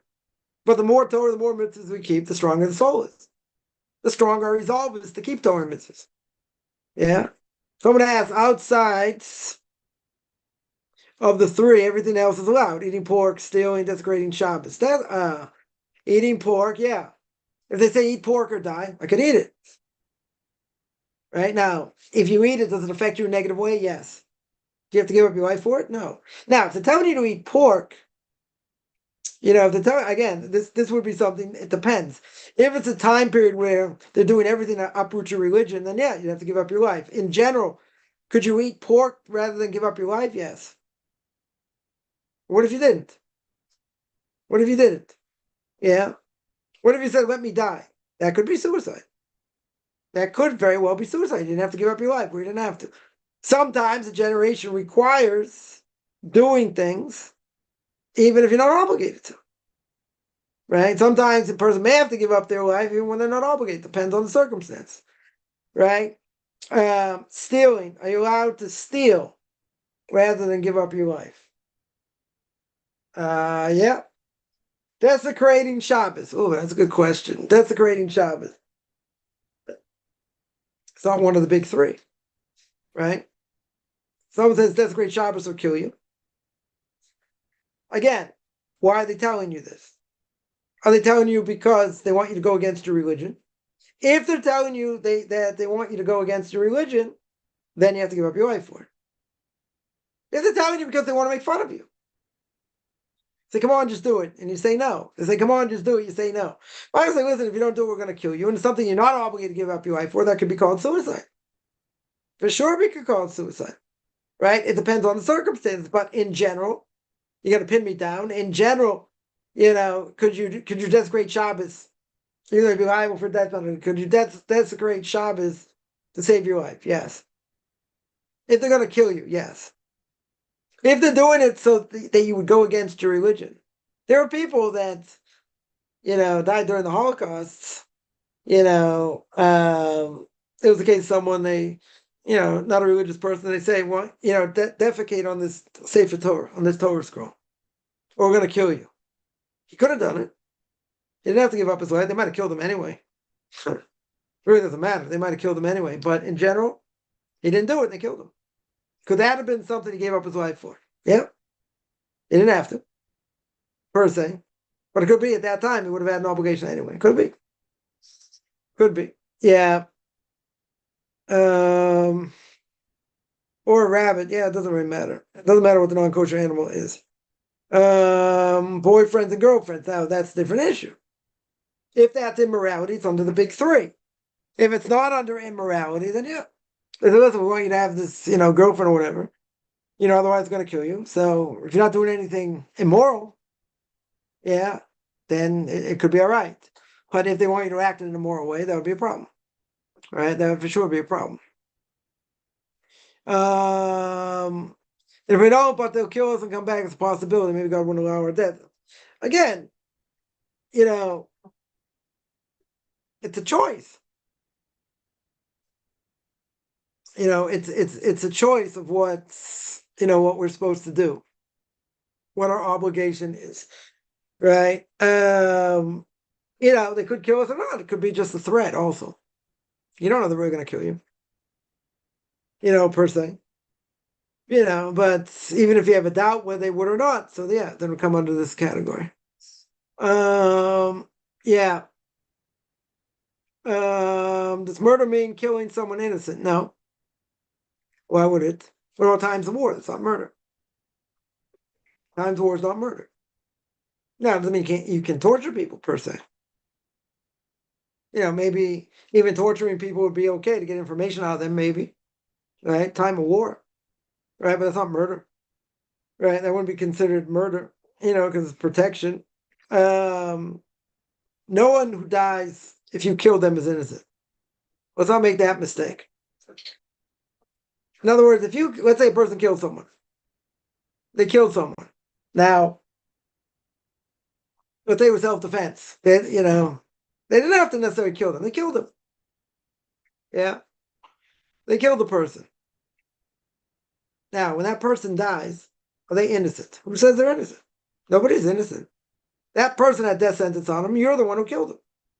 Whether you pulled out a plug, shot someone in the head, you killed the child, abortion, whatever. And, you see that person wasn't supposed to come in the world. Why? Or that person was supposed to be killed. So nothing happens by chance. Right? Who says anyone's innocent? There's no such thing. Tell me a 3-year-old falls in a manhole and dies. Did that child deserve to die at that time? Yes. Do we understand why? No.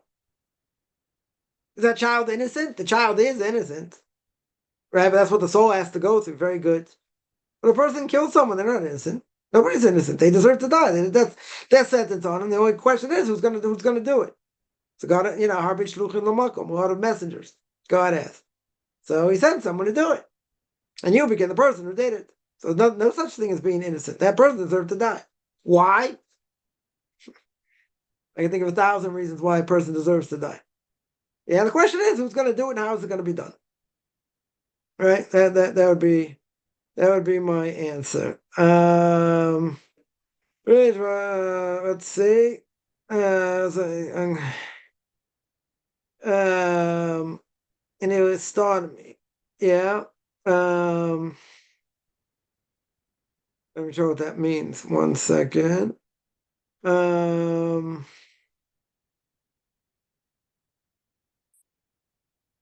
second.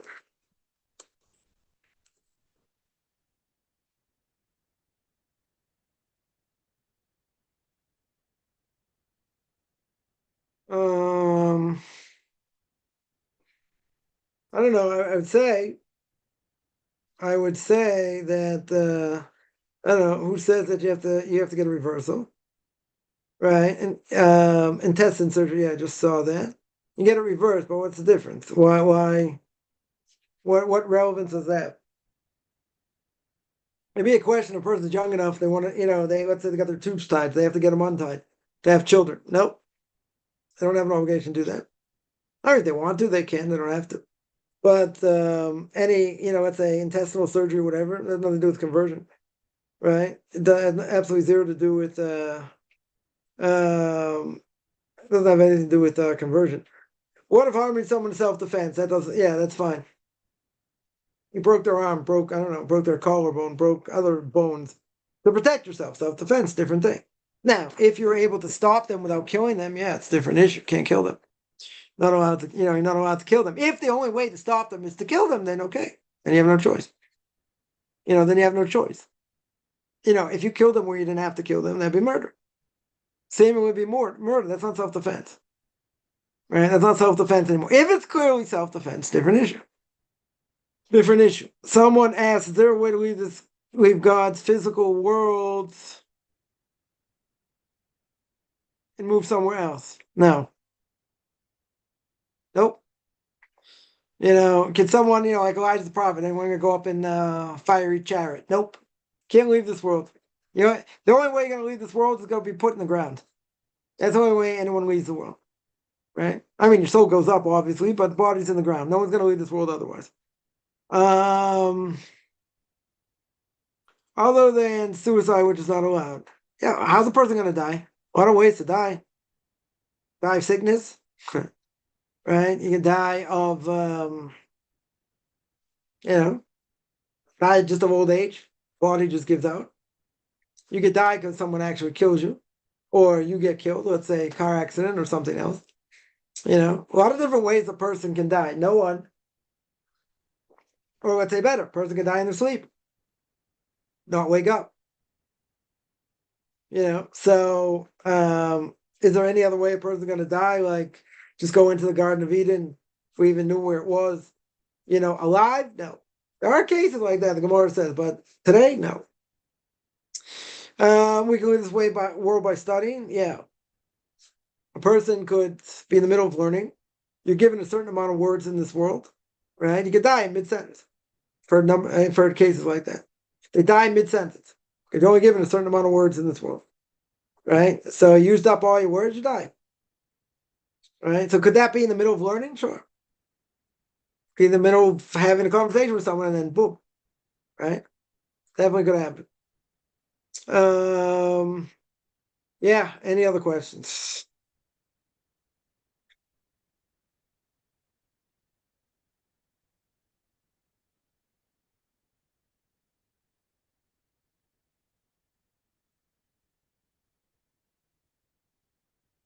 All right, I'm gonna stop here. I do this every Saturday, 2:30 Eastern time, 9:30 Israel time. Anyone has any questions? Find me On Facebook at Chaim Kaufman, Beyond Orthodox Conversion to Judaism, orthodoxconversion.com, Beyond Orthodox Conversion to Judaism on YouTube. There I got videos on ethics for fathers, Q&As, Book of Leviticus chapter 17, or Book of Leviticus in general. Otherwise, you want to send me an email, rabbichaimkaufman@gmail.com, RBBICHAIMCOFFMAN @gmail.com, which I'm in a good middle of the day, and the day